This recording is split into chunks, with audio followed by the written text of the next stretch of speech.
నేను చాలా కాలం క్రితం చాలా బేవర్స్గా ఉన్నప్పుడు పివి నరసింహరావు గారి స్పీచ్ విని ప్రేరణ పొంది ఆ రోజు నుంచి నా జీవితం మారిపోయింది. దీన్నే బటర్ఫ్లై ఎఫెక్ట్ అంటారు. బటర్ఫ్లై ఎఫెక్ట్ అంటే ఒక చిన్న సంఘటన మన జీవితాన్ని మారుస్తుంది.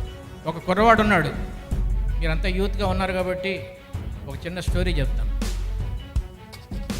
అతను ఫ్రెండ్తో చాటింగ్ చేస్తున్నాడు. ఆ టైంలో తల్లి వంటింట్లోంచి, నాయనా వంకాయల కొద్దు కానీ కొంచెం వచ్చి సహాయం చెయ్యి అని చెప్పింది. నేను చాలా బిజీగా ఉన్నాను మమ్మీ అన్నాడు ఫ్రెండ్తో చాటింగ్ చేస్తూ.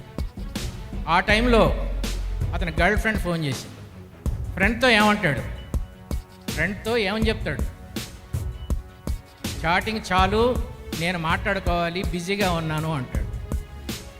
అంటే అక్కడ స్నేహితుడి కన్నా చాటింగ్ కన్నా గర్ల్ ఫ్రెండ్ ప్రాముఖ్యత ఎక్కువైంది. ఇతను గర్ల్ ఫ్రెండ్తో మాట్లాడుతూ ఉండగా బొంబాయి నుంచి ఒక సినిమా హీరోయిన్ ఫోన్ చేసి, మొన్న నువ్వు రాసిన కవిత చదివాను, చాలా బాగుంది, నీతో ఇంకొంచెం సేపు మాట్లాడచ్చా అంది. అప్పుడు గర్ల్ ఫ్రెండ్తో ఏమంటాడు? ఒక్క 5 నిమిషాల తర్వాత మళ్ళీ ఫోన్ చేస్తాను, సారీ అంటాడు. ఇదే టైంలో స్నేహితుడి ఫ్రెండ్ ఫోన్ చేసి, అండర్ 22 క్రికెట్ సెలక్షన్స్ జరుగుతున్నాయి, నీ వివరాలు నాకు కొన్ని కావాలి, కొంచెం నాకు చెప్తావా అంటే, ఇతను బాంబే హీరోయిన్తో మాట్లాడతాడా, నాన్నగారి ఫ్రెండ్తో మాట్లాడతాడా అనేది ఇతని ప్రయారిటీ మీద ఆధారపడి ఉంటుంది. మన ప్రయారిటీస్ ఏమిటి?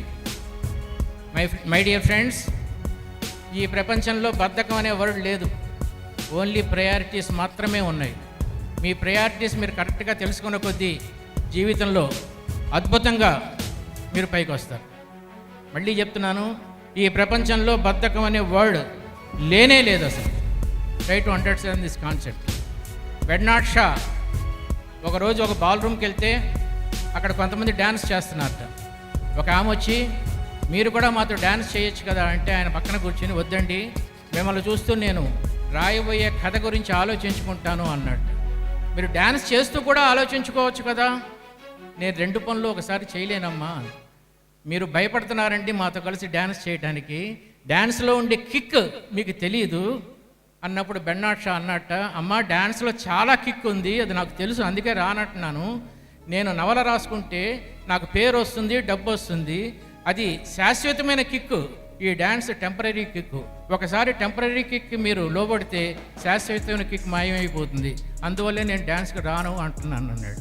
This is the conflict between brain and heart. Heart చెప్పే మాట విన్నవాడు ఎవడో జీవితంలో పైకి రాడు, బ్రెయిన్ చెప్పే మాట వినాలి. దీనికి ఎగ్జాంపుల్ చెప్తా.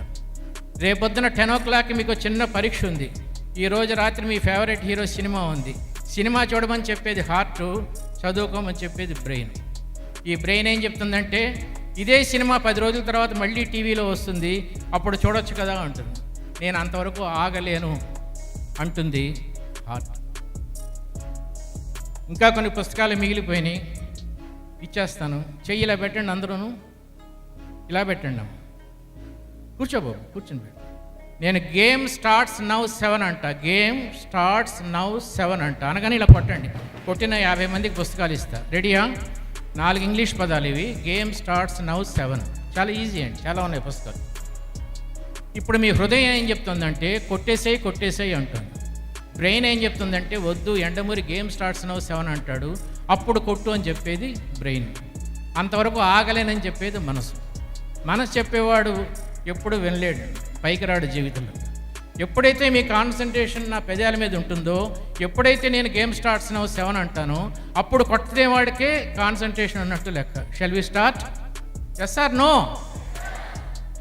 ఎస్. అదిగో అలా ఉంటుందండి హార్ట్. నేనేం చెప్తానో మర్చిపోయారు కదా. నేనేం చెప్తా అన్నాను గుర్తుందా? మళ్ళీ కొడతారా ఈసారి? షూరా? ఇప్పుడు మీకే అర్థమైపోతుంది బ్రెయిన్తో వర్క్ చేయడంలో. రెడీయా? Game starts now 6. నేను ఏం చెప్తానని చెప్పానో మర్చిపోయారు. ఏం చెప్తా అన్నాను? 7 కాదండి, 7 కాదు, 4 English words. Game starts now 7. కొట్టలేదే? అన్నాను కదా ఇప్పుడే. This is called lack of concentration. Lack of concentration. ఎప్పుడైనా సరే మన గమ్యమే మనకు గుర్తుండాలి. ఒక అమ్మాయి జమీందార్ గారి కూతురు పెళ్లి చేసుకోవడం ఇష్టం లేదు. ఒక 2 years వాయిదా వేద్దాం అనుకుంది, కానీ తండ్రి ఒప్పుకోవటం లేదు. నాన్న ఒక పని చేద్దాం, మన దివాణంలో గుర్రం ఉంది, పొగరమూత గుర్రం, దాన్ని కరెక్ట్గా మచ్చిక చేసుకుని స్వారీ చేసిన వాడికి ఇచ్చి నన్ను పెళ్లి చేయ నాన్న అంది. ఈవిడ ఉద్దేశం ఏంటంటే అది చాలా పొగరమూత గుర్రం, అది దాన్ని చేయటం కష్టం, స్వారీ చేయటం. ఎలాగన్నా 2 years వాయిదా వేద్దాం అనుకుంది. 2 years గడిచినాయి. చాలా మంది ప్రయత్నించారు, దెబ్బలు తింటున్నారు, ఓడిపోతున్నారు. ఆఖరికి ఒక కుర్రోడు గెలిచాడు, బాగున్నాడు కుర్రోడు, చేసుకుంది. అతనితో చెప్పింది, నేను ఎక్కడో చూసినట్టుంది పరిచయంలో. అంటే అతను అన్నాడు, ఒకసారి 2 years బ్యాక్ నీ దగ్గరకు వచ్చి ఐ లవ్ యూ అన్నాను, నాకు పెళ్లి చేసుకోవటం ఇష్టం లేదు ఇప్పట్లో అని చెప్పావు, వెళ్ళిపోయాను. ఈ రోజు నా అదృష్టం బాగుండి నీ దగ్గరికి వచ్చి గుర్రాన్ని స్వారీ చేశాను. అప్పుడు ఆ అమ్మాయి ఏంది, నీకు తెలుసా, ఈ 2 సంవత్సరాల్లో దాదాపు 2000 మంది కుర్రవాళ్ళు ఆ గుర్రాన్ని స్వారీ చేయడానికి వచ్చి దెబ్బలు తిని వెళ్ళిపోయారు. నిజంగా నువ్వు అదృష్టవంతుడివి, నువ్వు గెలిచావని. ఆ కుర్రోడు నవ్వి అన్నట్ట, ఆ 2000 సార్లు వచ్చింది నేనే అన్నట్టు. గమ్యం అంటే అలా ఉండాలి.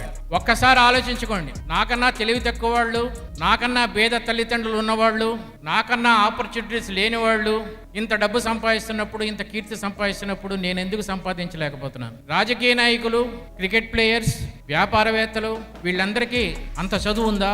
లేదే. మరి వాళ్ళు ఎలా గొప్పవాళ్ళు అయ్యారు? ఆఖరికి జీవితంలో ఎన్నో తప్పులు చేసిన నక్సలైట్లు కూడా తమ పందా మార్చుకొని గవర్నమెంట్ సహాయంతో తమ జీవితాన్ని బాగుపరుచుకున్నప్పుడు నేను ఇంకా ఎందుకు ఇలా ఉండిపోతున్నాను? What is the defect? Where is the defect lies? నాకు టైం సెన్స్ లేదా? ప్రామిస్ మేనేజ్మెంట్ తెలియదా? మంచి వ్యక్తిత్వం లేదా? ఎందుకు నేను ఇలా ఉండిపోతున్నాను అని ఒక్కసారి మీరు పునరాలోచించుకుంటే మీ జీవితం చాలా అద్భుతంగా ఉంది. మళ్ళీ చెప్తున్నాను, మొట్టమొదటి 100 రూపాయలు సంపాదించడమే కష్టం అండి. ఆ 100 రూపాయలు బ్యాంకులో వేసుకుంటే సంవత్సరానికి 10 రూపాయలు వస్తాయి. 10 సంవత్సరాల్లో అది 100 రూపాయలు అవుతుంది. మీరు మొట్టమొదటి 100 రూపాయలు సంపాదిస్తే ఆ తర్వాత 100కు 100 డబ్బే సంపాదిస్తూ ఉంటుంది. ఆ తర్వాత మీరు పని చేయక్కర్లేదు, ఇతరులకు పనులు చెప్తూ కూర్చుంటే చాలు. దాన్నే బ్రేక్ త్రూ అంటారు. ఆ బ్రేక్ త్రూ సంపాదించాలి.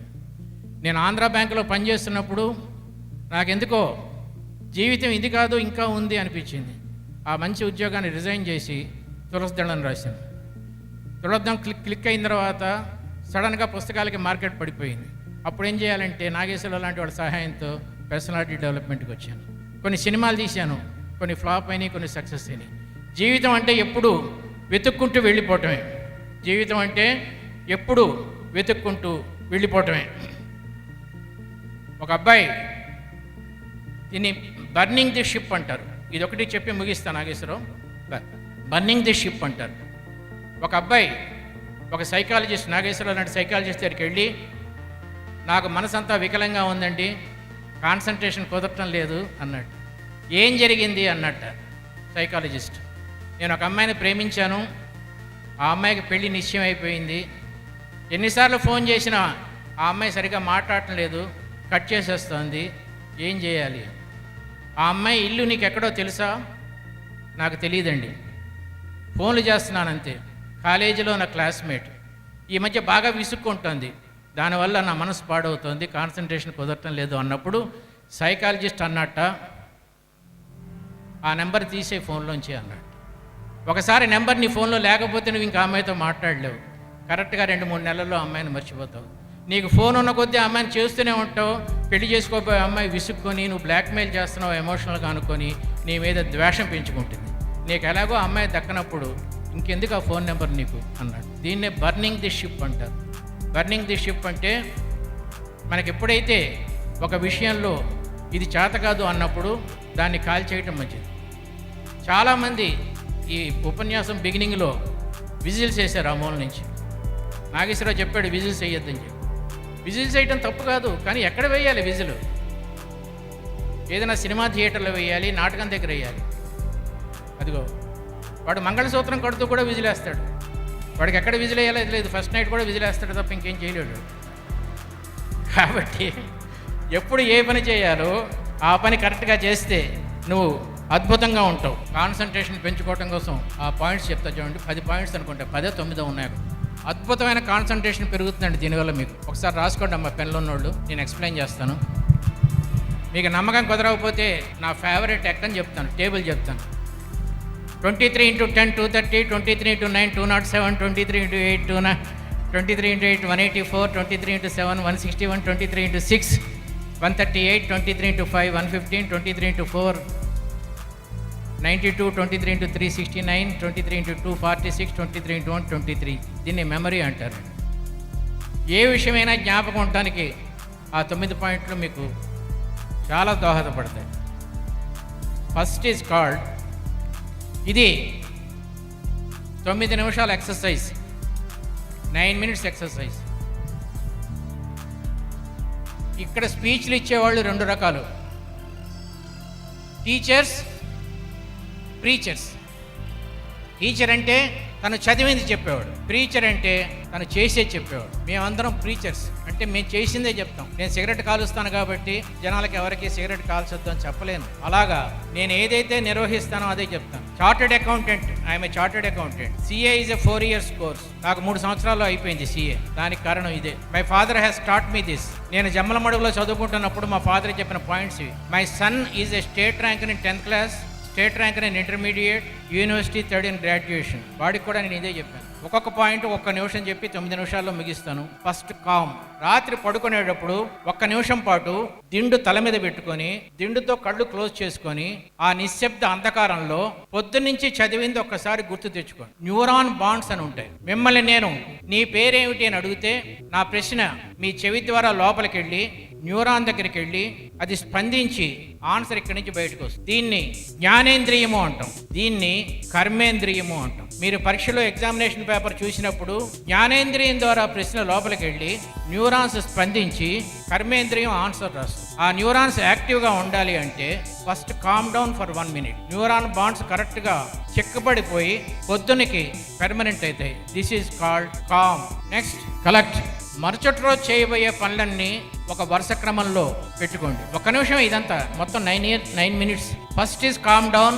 Recollect what you have done during the day, what you want to remember, that is called calm. Collect means next day ఏమేం చేయాలో పనులు అవన్నీ ఓకే వదిలేండి. Collect. Third is create. Create అంటే developing your brand value. దీన్ని net worth అంటారు. Net worth అంటే today minus yesterday. Today minus yesterday is called create. నిన్నటికి ఇవాళకి మీలో తేడా ఏంటి? పబ్లిక్ ఫంక్షన్స్లో సరస్వతి ముందు విజిల్ వేయకూడదు అన్న విషయం ఆ కుర్రోడికి నిన్నటి వరకు తెలియదు, ఈ రోజు తెలిసింది. ఒక కొత్త విషయాన్ని తెలుసుకోవటాన్ని T-Y అంటారు. Today minus yesterday. నిన్నటికి ఈ రోజుకి మధ్యలో మీరు ఎన్నిసార్లు నవ్వారు, మీకు ఎంత జ్ఞానం పెరిగింది, this is called T-Y. Do you love you? Yes or no? ఎవడైతే గట్టిగా మాట్లాడలేదో, సరస్వతీదేవి టెంపుల్ కట్టాను దాని మీద ఒట్టేసి చెప్తున్నాను, 45 years వచ్చే వరకు పెళ్ళవదు. Do you love you? Yes. ఒక అబ్బాయి ఒక అమ్మాయిని ప్రేమిస్తే ఆ అమ్మాయికి రకరకాల సలహాలు ఇస్తాడా, ఇవ్వడా? లావైపోతున్నావు, కొవ్వు పదార్థాలు తినద్దు, బాగా చదువుకో, జీవితంలో పైకి రావాలి, సలహాలు ఇస్తాడా, ఇవ్వడా? Yes or no? ఎస్. ఆ అమ్మాయిని పొగుడుతాడా, పొగడ్డా? అందంగా ఉన్నావు, చందమామలా ఉన్నావు అంటాడా, అంటాడా? ఈ మొహం మీద మొటిమలు వస్తున్నాయి, కొంచెం కొవ్వు పదార్థాలు తగ్గించు అని చెప్తాడా, చెప్పడా? ఎస్. కానీ you love you more than that girl. ఆ అమ్మాయి కన్నా నువ్వు ఎక్కువ ప్రేమించుకుంటున్నావు. నీ మొహం మీద ఎన్ని మొటిమలు ఉన్నాయి? చదువు పూర్తయినా ఉద్యోగం రావటం లేదు, అమ్మా నాన్నలు సరిగ్గా చూసుకోవటం లేదు, అమ్మమ్మల్ని నాయనమ్మల్ని తిడుతున్నావు. ఇన్ని మొటిమలు నీ మొహం మీద పెట్టుకొని 4 నెలల క్రితం పరిచయమైన అమ్మాయికి సలహాలు చెప్తావేంటి? First love yourself. Today minus yesterday అంటే అది డెవలప్ యువర్ నెట్వర్త్. ఒక రోజు గడిచి ఇంకో రోజు వచ్చిందంటే కనీసం ఆనందంగా పిక్నిక్లో అన్నా స్పెండ్ చేయాలి, లేకపోతే జ్ఞానం కోసం లైబ్రరీలోనో స్పెండ్ చేయాలి. ఈ రెండు ఎప్పుడైతే నువ్వు స్పెండ్ చేయలేదో నీ మొహంలో నవ్వు మాయమైపోతుంది. నువ్వు క్రమక్రమంగా జంతువుగా మారుతున్నావు, ఎందుకంటే జంతువులు నవ్వవు కాబట్టి. ప్రతి మనిషి 30 years దాటిన తర్వాత జంతువు అయిపోతాడు, నవ్వటం తగ్గిస్తాడు, సాటి మనుషులతో స్నేహంగా ఉండడు. దీన్నే నెట్వర్క్ పెంచుకోవటం అంటాడు. 4ది కన్జ్యూమ్. జీవితాన్ని ఎంజాయ్ చేయి. ఈరోజు సాయంత్రం 4 o'clockకి T20 ఉంటే పొద్దున్న లేవగానే హుషారుగా ఉంటుంది. విరాట్ కోహ్లీ ఎలా ఆడతాడు, శేఖర్ ధవన్ ఎలా ఆడతాడని హుషారుగా లేస్తాం. కానీ ప్రతిరోజు ఏదో ఒక హుషారు ఉంటుంది మన లైఫ్లో, ప్రొవైడెడ్ యు వర్క్. ఈరోజు పొద్దున్నే నేను లేవగానే హుషారు అనిపించింది. దాదాపు 1000 మంది స్టూడెంట్స్ ముందు నేను మాట్లాడబోతున్నాను ఉత్సాహంతో ఈరోజు లేచాను. మా నాగేశ్వరరావుకి అయితే ప్రతిరోజు ఉత్సాహమే, ఏదో ఒక మీటింగ్ ప్రతిరోజు ఉంటుంది. కాబట్టి ఏదో ఒక ఉత్సాహం లేకపోతే తొందరగా ముసలోళం అయిపోతాం. This is the secret of my energy at the age of 70. Try to be always enthusiastic. అందుకే మిమ్మల్ని గట్టిగా చప్పట్లు కొట్టమన్నాను. ఎవడైతే గట్టిగా చప్పట్లు కొట్టలేదో సరస్వతి మీద ఒట్టే చెప్తున్నాను, వాడికి పిల్లలు పుట్టరు.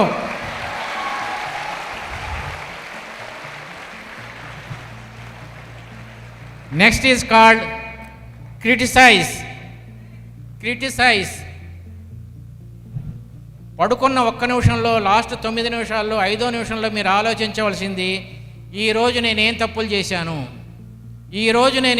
చేశాను, క్రిటిసైజ్ యువర్ సెల్ఫ్. తప్పుల్ని గ్రహించు. మొన్న నేను టీసీఎస్ కంపెనీలో మాట్లాడుతూ ఉంటే ఒక ఎగ్జిక్యూటివ్ వచ్చాడు. గురువుగారు, నేను ఈ కంపెనీకి టాప్ ఎగ్జిక్యూటివ్ని, మీకు ఏ రకంగా సహాయం చేయగలను నేను అన్నాడు. నేను చెప్పాను, నా ఫ్రెండ్ ఉన్నాడు, JB80లో అతని కూతురు టాప్ ర్యాంక్లో పాస్ అయింది, కానీ దురదృష్టవశాత్తు సరిగ్గా ఇంగ్లీష్ రాదు, అందువల్ల ఉద్యోగం రావట్లేదు, 6 నెలలు అయిపోయింది, ఒక చిన్న ఉద్యోగం ఇప్పించగలవా అంటే వారం రోజుల్లో ఉద్యోగం ఇచ్చాడు అతను. ఇది నేను ఎందుకు చెప్తున్నానంటే, అతను చెప్పిన స్టోరీ చెప్పిన తర్వాత మీకు దీని వాల్యూ అర్థమవుతుంది. నాగేశ్వరరావు చెప్పాడు, మీరు ఉద్యోగం ఇచ్చే జాతిలో ఉంటారా, చేసే జాతిలో ఉంటారని. ఇదే ఎగ్జాంపుల్. నేను ఇంటర్మీడియట్ చదువుతుండగా, అబ్బాయి చెప్పింది, నేను ఇంటర్మీడియట్ చదువుతూ ఉండగా నా ఫ్రెండ్స్ అందరూ మోటార్ సైకిల్స్ మీద తిరుగుతూ ఉంటే నాకు మోటార్ సైకిల్ కావాలి అన్నాను. నాకు పెళ్లి కావలసిన 2 అక్కలు ఉన్నారు, మాది చాలా మిడిల్ క్లాస్ ఫ్యామిలీ, నాన్న దగ్గర డబ్బు లేదు అంతా, అందువల్ల కొనలేను అన్నాడు. నేను సత్యాగ్రహం, నిరాహార దీక్ష చేసి పడుకున్నాను. 2 డేస్ అయింది, 3 డేస్ అయింది, నాన్న బాధపడుతున్నాడు తప్ప మోటార్ సైకిల్ కొంటాను అనలేదు. నేను అవసరమైన దానికన్నా ఎక్కువ అనారోగ్యం, ఆకలి, నీరసం నటిస్తూ పడుకుని ఉన్నాను. అమ్మ అన్నం పెడతానన్నా తినలేదు నేను. 3 రోజులు అయిన తర్వాత నాన్న మెట్లు దిగొచ్చాడు. వాడికి మోటార్ సైకిల్ కొనిస్తానని చెప్పు, అన్నం తినమని అర్థమని అన్నాడు. నేను అన్నం తినడానికి వంటింట్లోకి వెళ్తూ ఉంటే వాష్ బేసిన్ దగ్గర ఆ నాన్న నిలబడి వెక్కి ఏడుస్తున్నాడు. అది చూసి నా మనసు మారిపోయింది పూర్తిగా. అక్కకు పెళ్లి కోసం కావాల్సిన డబ్బులు నా కోసం మోటార్ సైకిల్ కోసం ఖర్చు పెడుతున్నాడా, ఎంత దరిద్రపు వ్యధమని నేను అన్నప్పటి నుంచి కష్టపడి ఇప్పుడు టీసీఎస్లో నేను CEO అయ్యానని చెప్పాడు. This is called criticise. మీరు చేసిన తప్పులు ఏమిటో ఒక్కసారి పునరాలోచించుకొని ఆ రాత్రి 1 నిమిషం పాటు రేపటి నుంచి ఈ తప్పు చెయ్యను, అమ్మని తిట్టను, నాన్నతో ప్రేమగా ఉంటాను, చెల్లి తల దూవుతాను, అమ్మమ్మ గోల్డ్ తీస్తాను, ఇట్లాంటి మంచి పాయింట్స్ అన్నీ అనుకుంటే that is called criticise your self.